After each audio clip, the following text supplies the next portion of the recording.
আসসালামু আলাইকুম। আশা করি সবাই ভালো আছেন। আজকে আমি আপনাদেরকে ছবি দিয়ে বশীকরণ, এটা মূলত প্রেম, ভালোবাসা, মহব্বত সৃষ্টির জন্য করা যায়।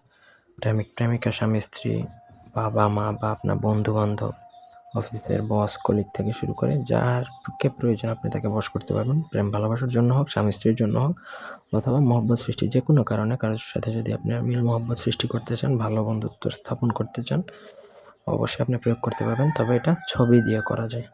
এটা অন্য কোনোভাবে না, এটা শুধুমাত্র ছবি দিয়ে। এই বশীকরণের জন্য আপনাকে প্রয়োজন কিন্তু কামসিঁদুর। কামসিঁদুর ছাড়া এই বশীকরণ করা যায় না।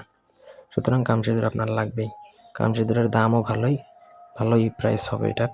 সুতরাং এটা আগে অ্যারেঞ্জ করে নেবেন। আর করতে পারলে আপনার কাজ ১০০তে ১,০০০% হবে। ঠিক আছে?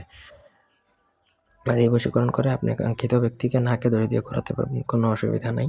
ব্যক্তিগত যে কোনো কাজের জন্য স্ক্রিনে দেওয়া নাম্বার আছে, সরাসরি ফোনে, হোয়াটসঅ্যাপে অথবা ইমোতে যোগাযোগ করে আমাদেরকে দিয়ে যে কোনো কাজ করাতে পারবেন, দেশে বা দেশের বাইরে থেকে। স্ক্রিনে যে নকশাটা দেখতে পাচ্ছেন, দুজনের ছবি লাগবে। আপনি যাকে করবেন এবং আপনার দুজনের ছবির উল্টা পৃষ্ঠায় এই নকশাটা লিখবেন কামসিঁদুর দ্বারা। কামসিঁদুরের জায়গায় অন্য কোনো কিছু ব্যবহার করা যাবে না, আগেই বলতেছি। লিখে নাম লেখার প্রয়োজন নেই, কারণ দুজনের ছবি থাকবে, সো নামের প্রয়োজন নেই। নকশা লিখবেন। লেখার পরে ২টা ছবি আপনাকে লাল রেশমি সুতা দিয়ে একত্রে বেঁধে দিবেন, যেন একজন আরেকজনকে চায় এরকম।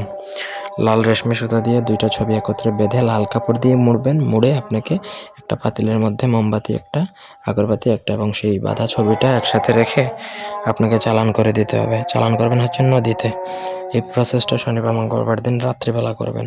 আগে থেকে আপনি কামসিঁদুর অ্যারেঞ্জ করে নেবেন, চালানের জিনিসপত্র অ্যারেঞ্জ করে দেবেন। তারপর আপনাকে জিনিসপত্র সব কিছু রেডি করে চালানটা আপনাকে নদীতে ছেড়ে দিতে হবে। এটা 24 ঘন্টায় কাজ করবে। 24 ঘন্টা থেকে 1 ঘন্টাও বেশি যাবে না, বরঞ্চ আগে হয়ে যেতে পারে, কিন্তু লেট হবে না, এতটুকু নিশ্চিত করে বলে দিচ্ছি।